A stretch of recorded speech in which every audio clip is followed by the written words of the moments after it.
welcome to A Girl, a Guy, and a Buffy podcast. I'm one of your co-hosts, Kate Balzer. And I'm Charles Swint.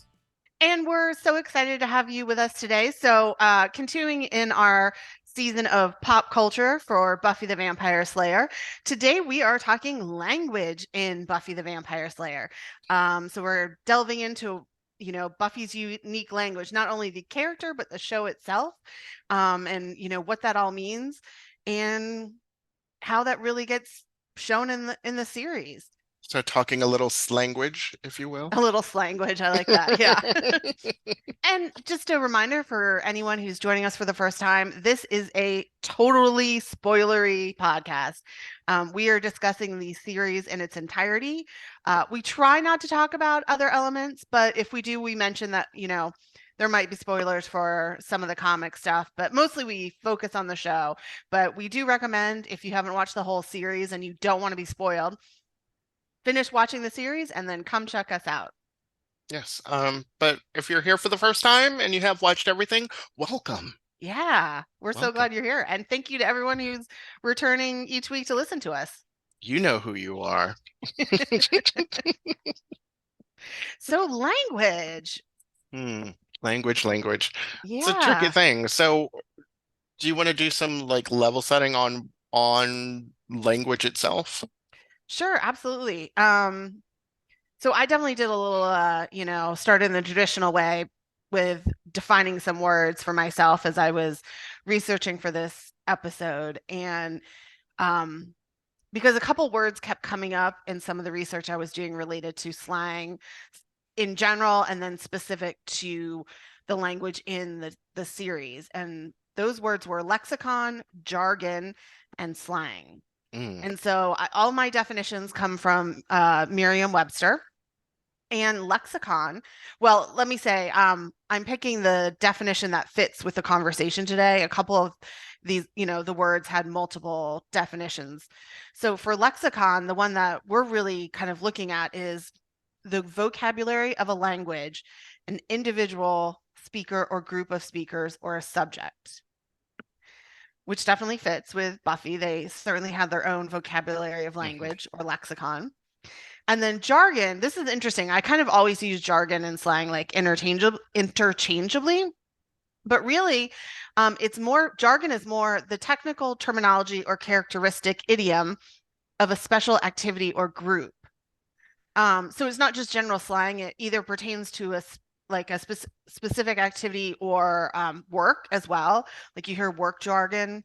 And then slang, I pulled both definitions. And the first one is language peculiar to a particular group.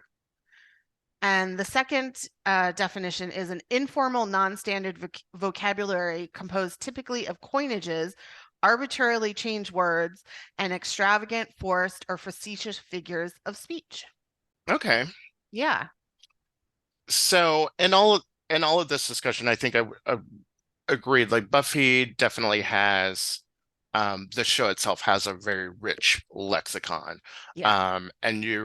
And I think too, when you're talking about that, there's so many layers to it all, right? Because there's like sort of the language and the usage that each individual character has, that sort of the universe as a whole uses. And then there gets into, because they had to build all of this, the mythos behind everything and the creatures and all the research stuff that the Scoobies had to do and build all of that, which I think falls more into like the jargon category a little bit in terms of like how so the idea of jargon being something that's related to your work or your profession. So anything that's specifically related to Buffy slaying would be using sort of Slayer jargon because it's something specific to her job.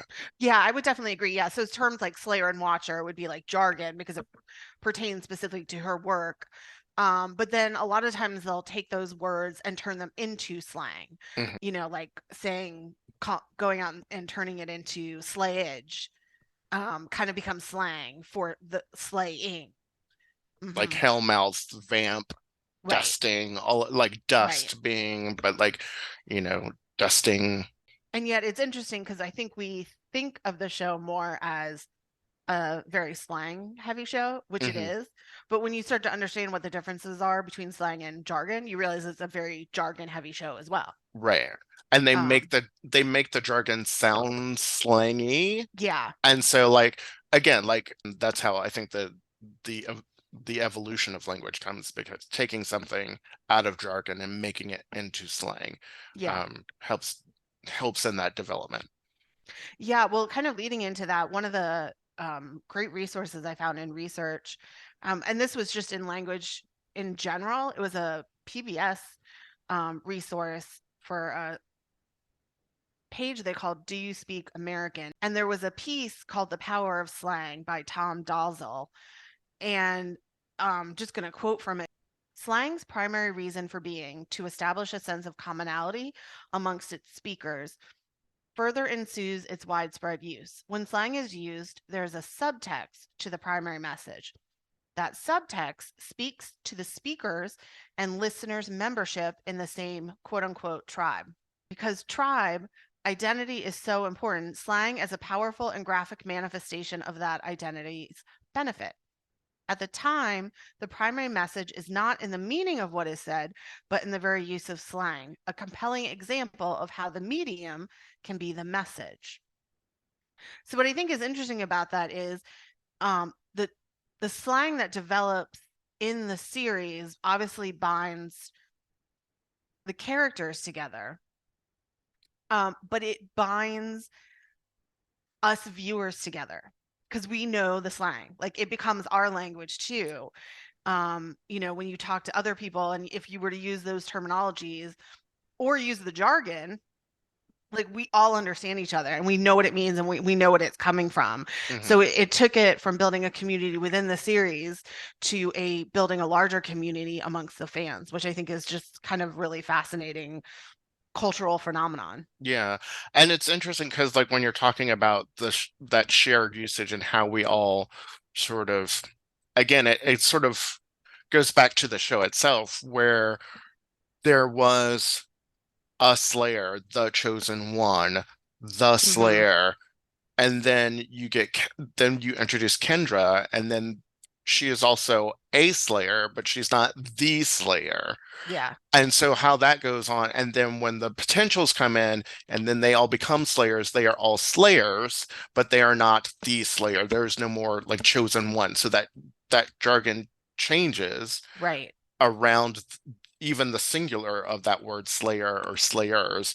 Yeah. And and I see the parallel of the growth of that towards the growth of how all of that, how we as audience members come in at the end and being sort of potential slayers, all of us, Hmm. and Hmm. taking on that language and taking on that jargon, and making it our own, and going out into the world and creating something else. Yeah, that's actually a really great point. And really, I mean, it shows you how important language is and what a role it plays in, culture, sociology, anthropology, all those elements of society, however big or small that society is. Absolutely. There is another um, couple of lines from that, The Power of Slang by Tom Dalzell, that I thought was great. It's specific on slang, but I thought it really applied so much to Buffy, and the way that Joss Whedon developed his language, and the show developed its language as the other writers took on his style of language and writing. And the quote is, with slang, each generation or subculture or counterculture group has the chance to shape and propagate its own lexicon, and in doing so, to exercise originality and imagination. The end result is a lively, playful body of language that is at times used for no other reason than that it is fun to use and identifies the speaker as clever and witty. And I thought that was just such an apt description of the show's language. That there's such a level of playfulness, of wittiness, of clever turn of phrases, not only specific to slang, but in general as well. Um, Yeah, and I think that yeah, that idea of using slang to make yourself sound clever and to sound different. I think one of the good examples, and this is from a book called Slayer Slang, and it says and some Slayer slang is clever, like inner Slayer, for the essential person of a Slayer. By analogy with inner child, an extension of the terms to mean one who dominates in an activity. So, as in Cordelia's famous retort in Halloween, she says, "Look, Buffy, you might be hot stuff when it comes to demonology or whatever, but when it comes to dating, I'm the Slayer." And so the use of that and the use of term like turning that around and on itself to mean something different. So here again, we have an example of them already taking their jargon Hmm. and making it into slang for themselves. Right. So Yeah, it no, it's a becomes great very meta example for at that. that point. Yeah, exactly. Yeah, yeah, yeah. So should we get into a little bit? I don't know what information you have. I know we kind of ended up both using some of the same resources, Yeah. but getting into, you know, h- how the language was formed in the show.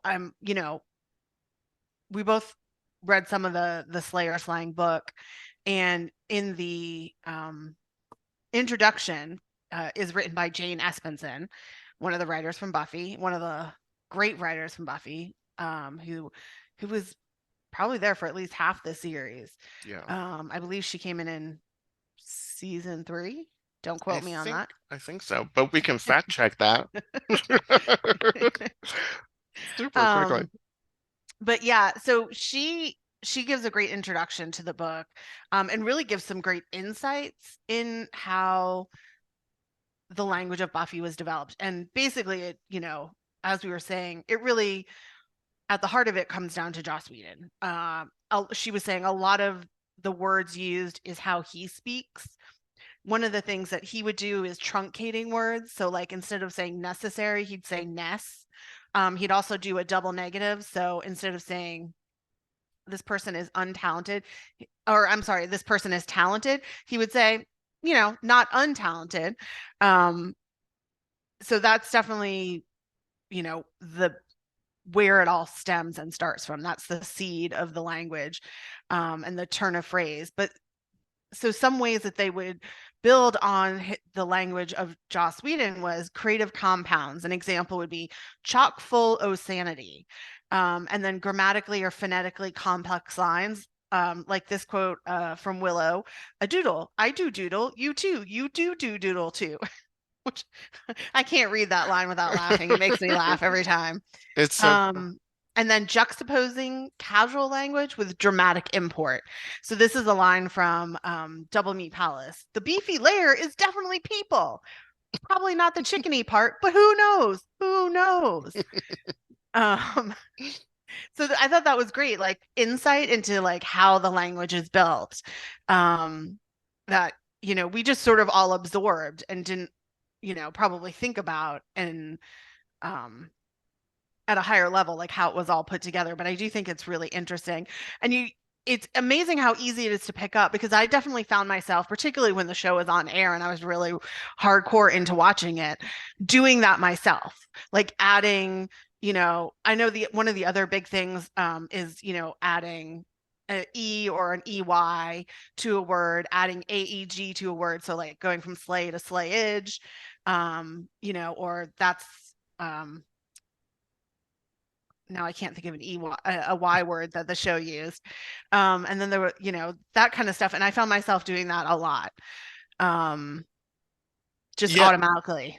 and even like the development of, and again, it's sort of internally, like the development of the words that they used and like started in season one when they were like trying to sort of brand who Willow and Xander were to Buffy, and the use of Slayer and then and the Slayerettes, which didn't really Right, quite catch on because they ended up using Cordy and the Quartets, right. which made for better usage in terms of just communicating those things. And so they had to drop Slayerettes because it couldn't be Slayerettes and Chordettes. And Right. then that's how we get the Scooby Gang, which we get the Scoobies, the Scooby Gang, Scoobies, Scoobs, and all of that stuff, which allowed for more like development of that language, and the Yeah. use of those terms. Yeah, and that example is a great example too of how then tying into our season theme of pop culture, how pop culture references then became part of the vocabulary development. So there Hmm. were a couple of great examples, like so Slayer Palooza. Yes, So obviously, most of us at the time would know what Lollapalooza was, and obviously it still is going on today. So you knew what that meant when they put it together. And then another quote was from Xander, does anyone feel like we've been Kaiser Sose? Well, so anyone who watched Usual Suspects would understand that reference, and it right, becomes like they've verbified the name Kaiser Sose.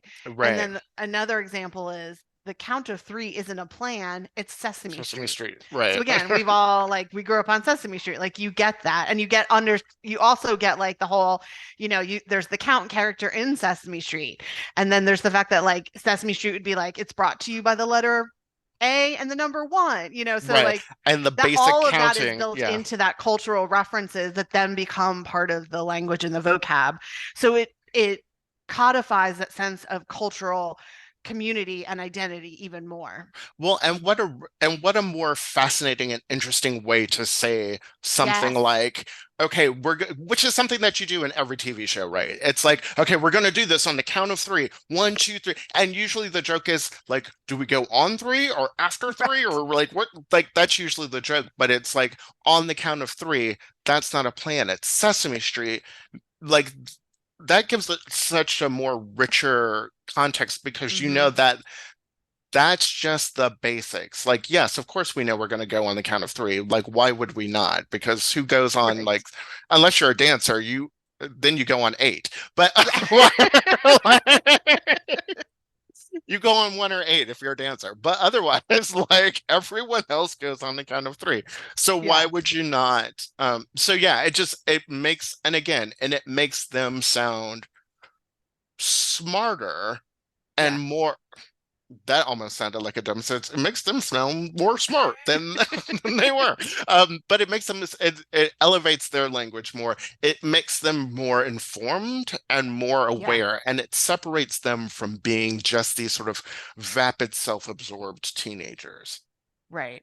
I think it also gives whatever the point is being made much more specificity, Hmm. that people like you get what that means, like you get what that is like, and you don't have to say it with a whole ton of language. Hmm. Like we got there, like when you say does anyone feel we've been Kaiser Sose, like that means we feel like we've been tricked, You've been like had. we've been had.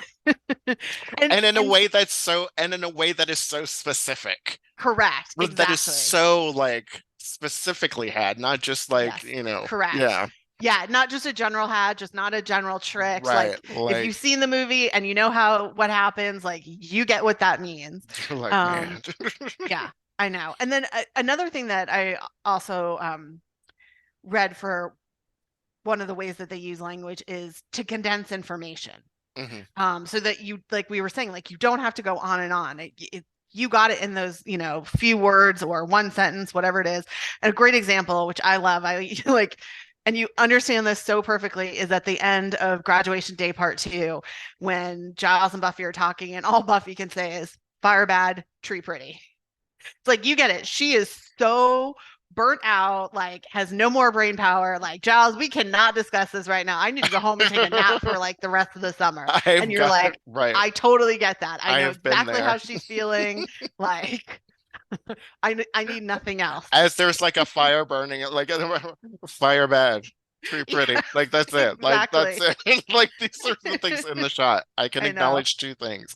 Um, they also, it's also interesting too, and I can't remember the article that I was reading, but it talks about the use of language with specific characters too, and about the Yeah. use of um it was an article talking about people who had done transcripts of the entire series Hmm. and saying how the Cordelia used the word very more often than anyone else, as very specifically in her language to give her sort of this cadence and this tone that made her seem cooler.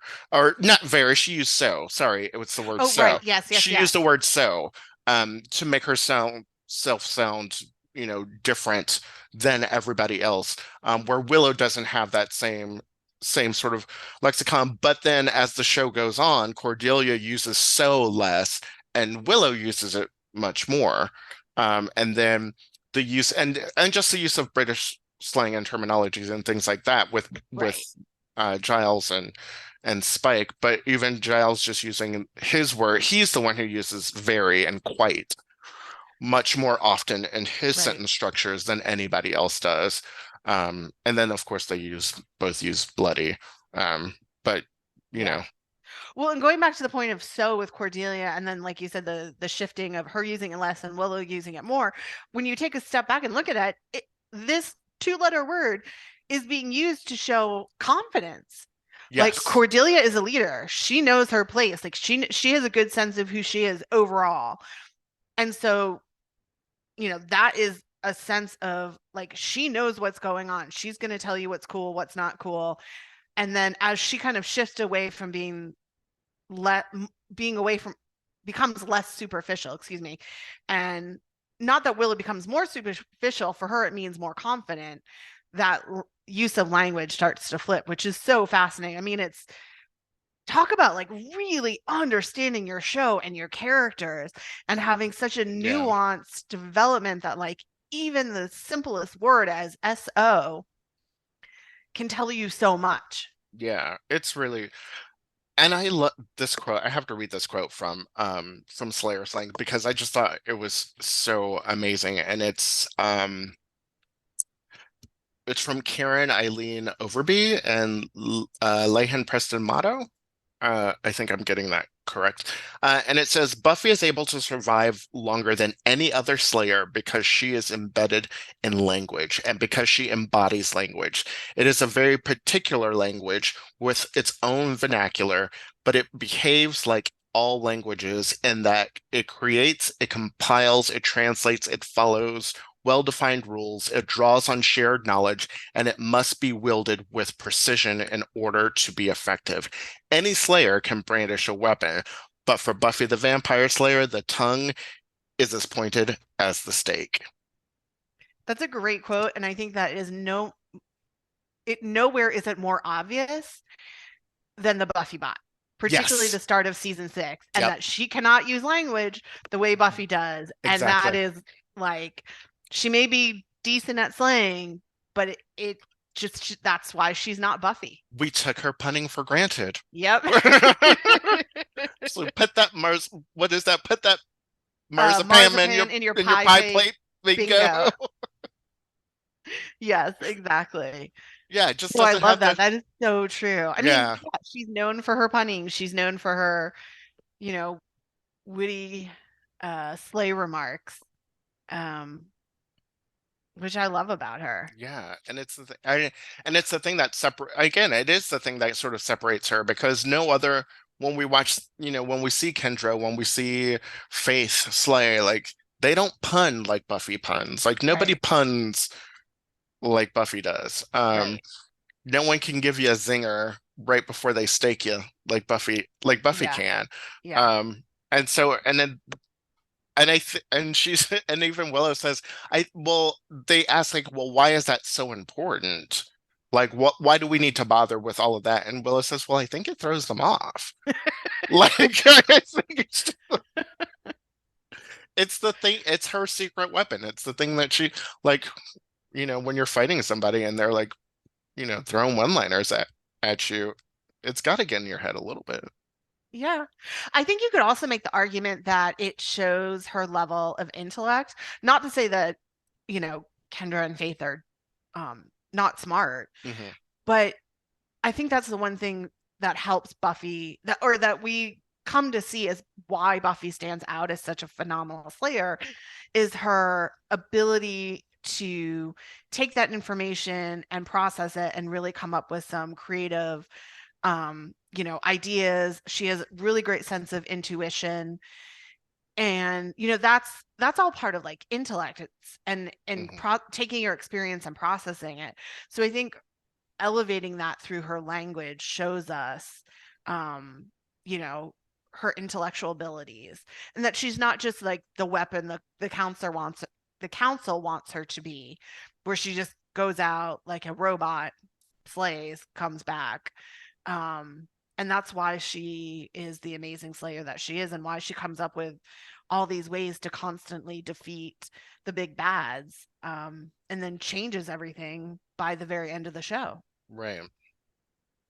Yeah, I mean, it's interesting too that with like Faith, she is known, I think she definitely has some language play there. Hmm. We don't see her obviously as much, but it's interesting that she is given um that phrase 5 by 5, which Hmm. if you haven't heard what it means, it comes from um like really like transportation, and I think it was also, wasn't it the military, but it basically was like on a scale from 1 to 5, like communicating how well can you hear me through our communication means, and if Right. it's perfect, it's 5 by 5. On a scale of 1 to 5, it's 5, so we use 5 by 5, which is like a phrase that none of us had ever heard. I Right. mean, unless maybe you had some connection to somebody older who used it, but like they give it to this like young brassy woman, and it like you got what it meant.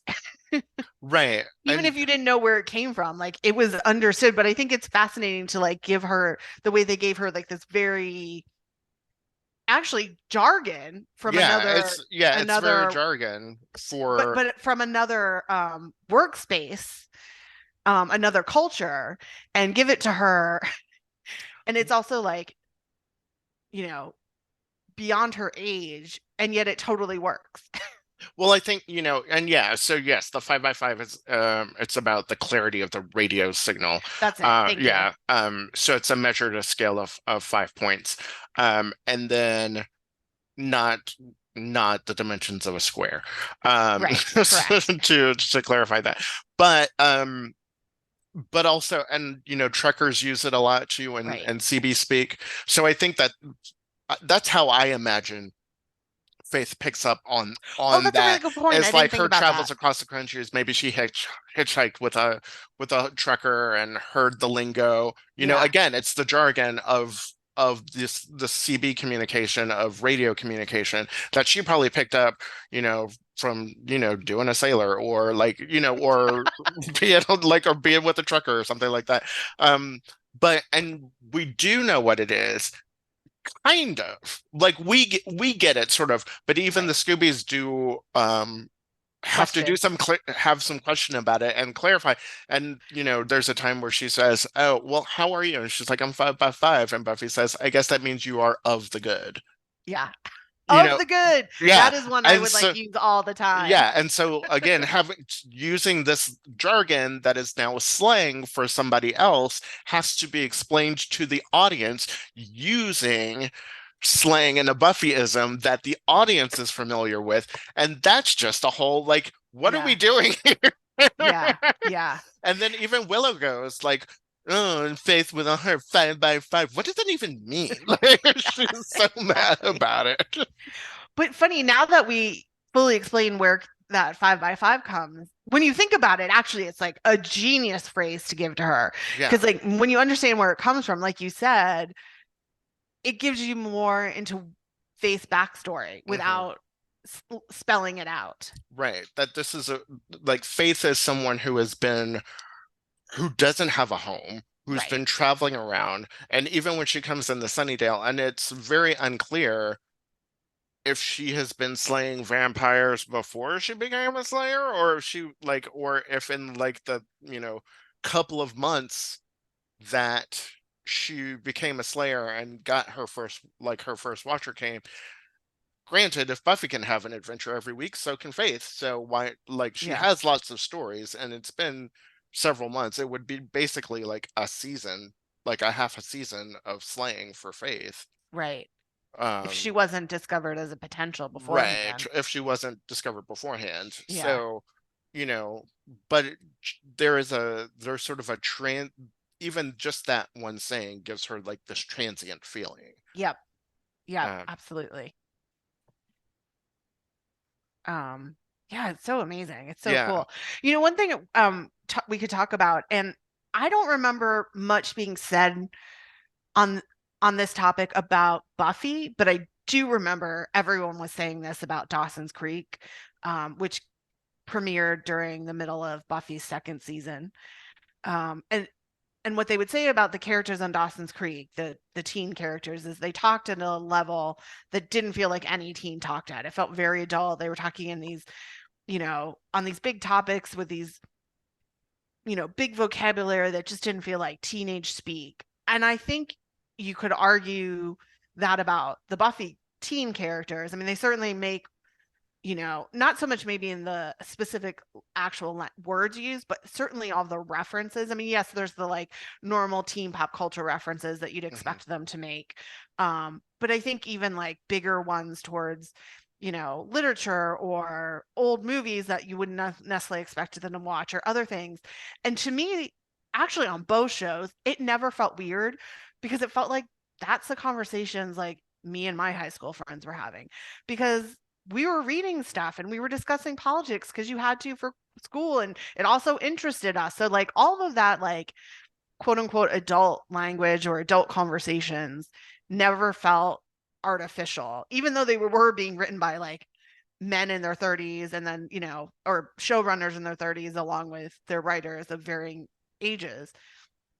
That always actually felt real to me. Like it never felt unteen like. How about I don't know how Yeah. you felt. Well, and I would say like the first teen show that I ever watched where I felt like the language of the teens really worked and it really felt like, oh, okay, you're not pandering with My So-Called Life. Like that was the show that I saw that I was Yeah, like, yeah, yeah. ah, oh, you get it. And like, and the weird thing about it is that, people have or what's it called when I don't know where words and sounds tickle your brain or whatever. Like there was something about the way that they spoke that excited me in a way that I had never been excited before because it was Hmm. finally like, oh, yes, you see me and like you're talking about the things that I want to talk about and you're expressing them in a way that I would tell my friend this way. And actually, oh, I don't know how to express this to my friend, but that's how I want to do it because that's exactly it. And Yeah, now I have language to use yeah, in order to communicate myself better, which I think is an incredible, like, that's the power of great writing can do is that it can give voice to the voiceless. It can fill in some of the gaps when you don't have the space for that, when you don't yeah, have the vocabulary or the experience for it. But then here's someone your own age who is going through something similar that can fill that in for you. right. And so yes, and I agree, and I watched Dawson's Creek too, and it never bothered me um I actually really on that liked that element. show. It certainly didn't bother me on Buffy. I've always thought that the language on Buffy has been um is so great. I mean, I just think Yeah. um it's so smart. There in the first episode where Buffy's like, so what's the sitch? I think that I've read that there are articles that Sarah Michelle Gellar was like, I don't know what this means. Like, I don't even know. Can someone explain can someone explain this to me? Um, Yeah. Well, it's funny. I was thinking, particularly when I read that about one of the things that Joss Whedon would do is truncating words. mhm, So, like I said, would say ness instead of necessary. And I was trying to think back because obviously we were like, coming out of our teens into our 20s when Buffy was on. And so, like, a few years before that, we'd been in high school. And I was like, honestly, I don't remember a lot of our slang, like, from mhm, that time period, like what teen speak is. Like, but like thinking about going a few years forward into like the millennial slang, that is one thing that like a lot of millennial slang does mhm. is that like truncating of words. So it's really funny that like somebody who is, I guess Joss Whedon is technically like what, like the beginning of Gen X, I think. Um, Yeah. maybe late Yeah. baby boomer. I'm not sure exactly Yeah. when he Somewhere was in there. born. Um, but it's just funny that like he was doing that and then that not saying that he influenced it. It's just funny how I think what it shows you is that first off, like generational definitions are pretty fluid. Right. And that the influence kind of goes back and forth. Hmm. But it is really interesting. Do you remember like any slang from like when we were growing up? The only thing I remember is from like when I was in middle school and not was the big word. Like so you'd Yeah, be like, like "Oh, I really want to go fishing with you this weekend." Not. not. Yeah. And how quickly that like got annoying to That was the parents. thing. Like I remember things like, "Ooh, that's bumping." Was a big thing when Okay. I was like in middle school, living Okay. in like in the DC area. Like that Gotcha. was bumping. Yeah. Um, Well, and to say also, like slang obviously is not universal across teenagers. Like right, right. regional, Regionally, race, it's religion, like all of that plays an influence. yeah. I'm trying to Um, think of gosh, I really can't. And now I know. I really want to like look and see. I'm going to like try to do a quick Google Oh, you search know what? of Actually, I do remember one of the influences would be clueless. I feel like whatever. That was one thing we were doing. And then the loser with the L. Like I feel like yeah. those are things. And then like ride in the crimson wave. I don't know it was used all that often. But the other big influence I remember on like me and my friends, again, more going back to middle school, was Heather's. We use like Yeah. lines from Heather's all the time. Oh, so yeah, so like talk to the hand. Um, Oh, of talk to the course. hand because the face don't want to hear it. Was Yes. one or ooh, that's the bomb. Oh, the bomb, Or of course. whatever. Whatever. That's the one I really Yeah, remember. home skillet. What's up, home skillet? Oh, that I don't Um, remember. we used to say that you going right out to the crib. Um, I gotta bounce. Yeah. Uh, ooh, that's so crunk. Ooh, it was crunk. Um, ooh, snap. Oh, snap. Oh, snap. Um, what's another one? I Yeah. I buzzkill. You're such a buzzkill. Oh my gosh, you're such Yeah. a sup.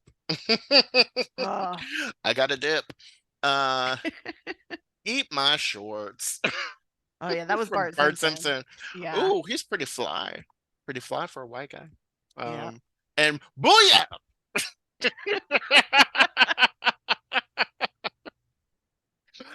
um, Uh, yeah, those were some. Yeah, well, that talk to the hand as if, oh, as if. Oh my God, that was yeah, the one from as Clueless if, all the time. Whatever and as if. as if. Ugh. Totally use that all the time. Uh, yeah, Which also shows you that speaks to what we were saying earlier about how fast slang runs hot and burns out. right. Because Which it's is okay because now hearing it, it just feels cringy. yeah. Oh, or like you straight tripping. Oh, we used to like, oh, who's your daddy? Oh, and like 90s slang. Some 90s slang is just wildly Yeah. Well, it gross. probably depends too, like who is using it more. I don't know Yeah, if we heard so much of that stuff in high school, at yeah. least our high school, but So sue me was another one. Like oh yeah, so I had sue forgotten about me. that one. Um, Yeah, oh my goodness. Yeah, 90s slang. 90 slang. I mean, doesn't it all sound like It's all crazy. yeah, it all sounds crazy like when you're not speaking it and when you're out of it. Um, and now I'm at the age where if I'm using it, it's over because I'm Yeah, too old to be using it. I still use it. I don't care. No, I meant like the slang of the now. Oh, If like now I'm oh, using it, it's over. yeah, We're at that age. I don't know what's on it now. Like I keep looking up stuff on TikTok, and I'm like, there's a teacher, the substitute teacher on TikTok, who's like, I gaslight my students into thinking that these words are slang, and it's so funny. And it's interesting because what he puts out there and how he talks about how this word and what this means, Yeah. he really is sort of breaking down sort of a modern day etymology of how we would use this word as a new slang word, except no Hmm. one's using it. But he Yeah. just tells his students that, and because he subs and goes to different schools, he was like, "Yeah, well, I was just over at the high school last week, and they use that all the time. So I don't know what you guys are talking I about." love it. So he's It's, like basically he's making slang he's happen. making slang happen in the moment, while also gaslighting his students. Yeah. Oh my goodness, jeez. All right. Um, So I was wondering, what do you think, going back to our pop culture theme, in the larger scheme of other television shows, how Buffy falls with its development of its own language? Like, does it seem unique? Does it still feel unique? Well, I think it still feels unique. I feel like when I go back and watch Buffy, I don't have that,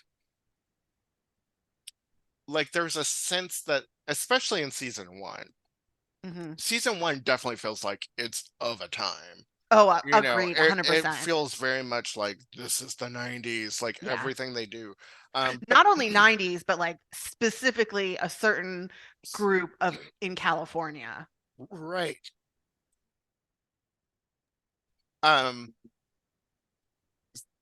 so yes, so in some senses, yes, I think it does.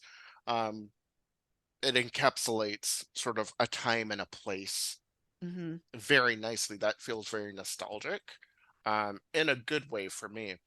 And in other ways, it just, because the language is so specific, because the jargon is so specific, and because it really turns into this sort of meta force where it's just like, where it starts referencing itself over and over and over again. It becomes so self-referential that it contains it, like the language is almost contained within the body of work itself. Yeah, And so that way it keeps sort of this like stasis for itself, where it doesn't, where they are referring to things that are outside of the universe, but right. those things have already established themselves as being sort of timeless classic pop culture references. Yeah, That, yes, so yes, we absolutely can use this because those things are not going away anytime soon.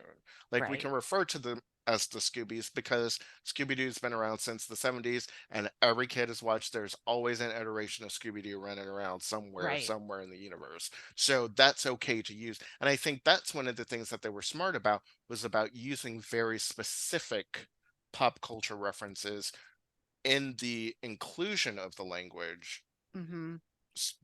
so that it was always something that would be timeless. Yeah, I don't know if agreed. that was planned or not, but Yeah, no, that's a really good point. Yeah, I think you're right. That's kind of why season one sticks out. Like I'm thinking about the fact just in the pilot episode when Cordelia's quizzing Buffy and she's talking about like she has to get with James Spade. And right. you're like, whoa, that's dated. Yeah, James Spader, like no one's getting with James Yeah, or Spader James now. Spader, excuse Yeah. me. Yeah. Uh, He has to call me. yeah, right. Um, yeah, I mean that's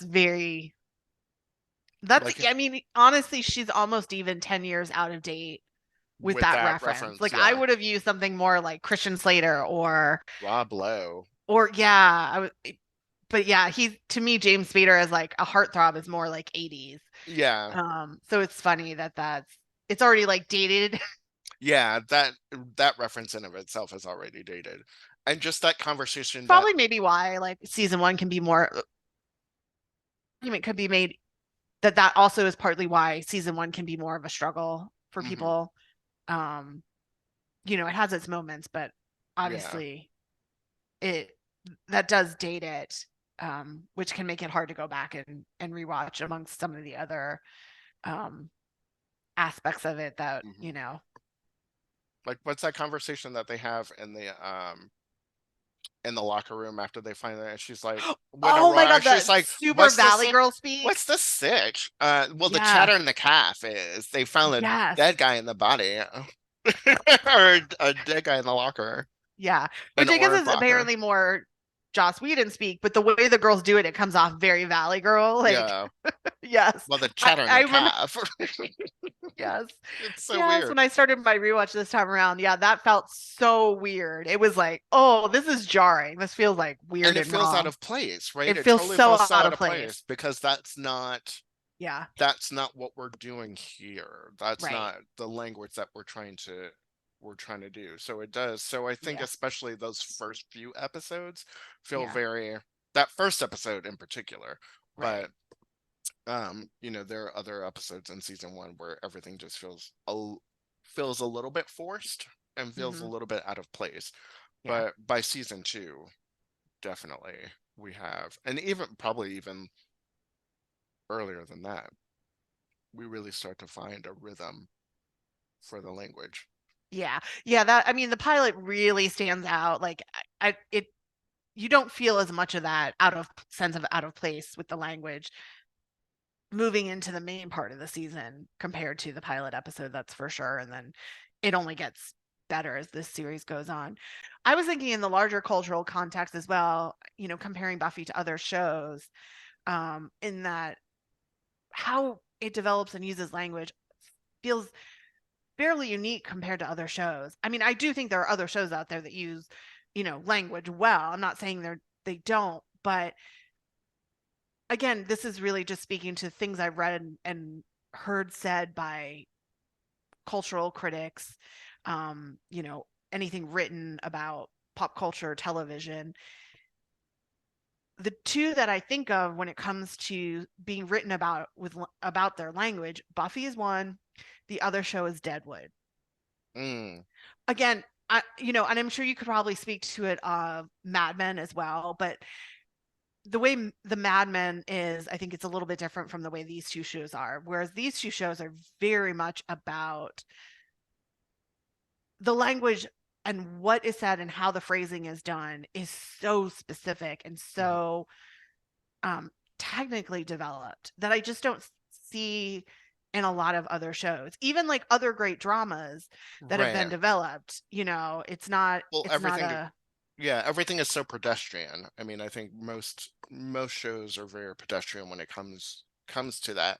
yeah. Um, you know, I mean, and this is a little outside of what you're talking about in terms of language, but I would also sort of argue that genre shows do I think genre shows probably do better with the Hmm. development of language because because they can lean on the jargon Yeah. so much, and so, or other languages. So when you're talking about something like Star Trek, Yeah, I was thinking when that you're too. talking about like Klingon, Right. where they developed like certain phrases for the show, but because it became such a huge cultural hit and people were so interested in that like this whole language developed out of small phrases. Or when you're looking at Game of Or like, Thrones, where they yeah. had like an entire language built, and developed for that series before Right. they started, which had to have like its rules and its, verb tenses and all of that stuff written out before you know, when they were working on the script. So, um, Yeah. Well, I think another example too, not that they create their own language, but would be the remake of Battlestar Galactica. And you think yeah, about like frack and yeah, they again, you're right, like that sci-fi, that genre, that supernatural, those supernatural shows by nature of the content end hmm up probably leaning heavier into the jargon and the right. slang development. And I think like two things that just sort of popped into my head would Hmm. be like Seinfeld with the use of yada yada yada, Yeah, yeah, yeah, using yeah. like pushing that as slang, or Friends, could you be any more annoying? Like that sort of like, Right. again, and a lot of that has nothing to do with, I mean, yes, that's a slight turn of phrase or whatever, but it is also more about the actor delivery of those lines that make Totally. those that makes which is a so then you're talking about catchphrases, right? Which is a Right. completely different thing, like someone having a catchphrase, Right. which is what you get in sitcoms, which is Right. so much more different than having an entire lexicon Yes. of language. What you're Yes. talking about, Willis, like that's, you get those things, you get those nuggets, which then Right. get used over and over and over again to sort of like ad nauseum for the punchline of the joke, as opposed to creating an entire language that you can take the punchline, you see it coming, and then flip it on its head to something else. Yeah, I mean, I know we talk about this. We love the show, so we like love almost everything about it. But the language, I think, again, just it's what helps keep the show alive and why people keep coming back to it, because it is such a unique feature of a television show that you don't see happening in a lot of other television shows, even great genre supernatural sci-fi shows. Okay, I thought it would be a little fun to wrap up with. I found a Reddit thread from a couple of years ago where somebody asked, like, if you watch Buffy in a different language in your country, how does the title translate? Oh yeah. So it's really funny. So the first one, the person who posted the question said, I don't know where she's from originally, but said they had moved to Germany and couldn't help giggle at the title, which translate as Buffy in the Bewitchment of the Demons.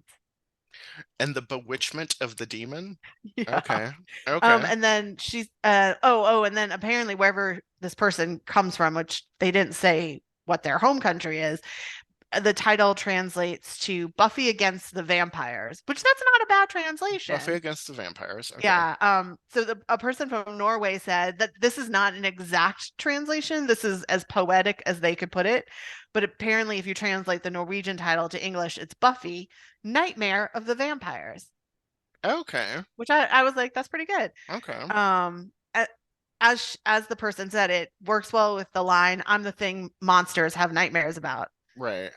In Sweden, it was Buffy and the Vampires, Buffy and the Vampires. which It's like a band. that's exactly what the person said. It sounds like a band name. It's like Josie and the I Pussycats. know. In Poland, it translated as Buffy, boogeyman for the vampires. She's like doing dance competitions for. Yeah. This person didn't say what country they were in, but their translation is Buffy the Hunter of Vampires. So it's funny, we went back to like vampire hunters, which Right. is more common. It doesn't give it that like uniqueness that Slayer does. I like this one. In Hungary, they were like, it's something like Buffy the Bane of Vampires, I like that too. which is great. I think Yeah, that might be my favorite one. So that's in a good Hungary. one. Um, I like Buffy and the Vampires. I Buffy know. and the Vampires. That great band It's name. yeah, it's like Jim and the Holograms or something. Yeah, exactly. Susie and the Banshees. Right. Awesome. Well, Yeah. thanks everyone for tuning in. We hope you enjoyed this discussion. Obviously, we certainly did. Yes. Um, We went off for a while on that one. yeah. Who knew there'd be so much to say about words? Um, that was a sort of intended pun. So many words. If it counts as a pun. But yeah, thanks so much. And we hope you enjoyed the episode. And we'd love it if you would rate and review us wherever you listen to your podcasts. Yeah, and let us know what your thoughts on, on language. If you listen, because I know we do have some listeners in other countries. Yeah. So we would love to hear your thoughts on how things translate and how things sound on different languages. And you can always reach us on our socials, on our Instagram, which is at a Buffy podcast on Instagram and on Facebook, or you can email us at a Buffy podcast at gmail.com. All right. Well, thanks so much. And we'll see you next week. All right. Thanks a lot. Bye. Thanks. Bye.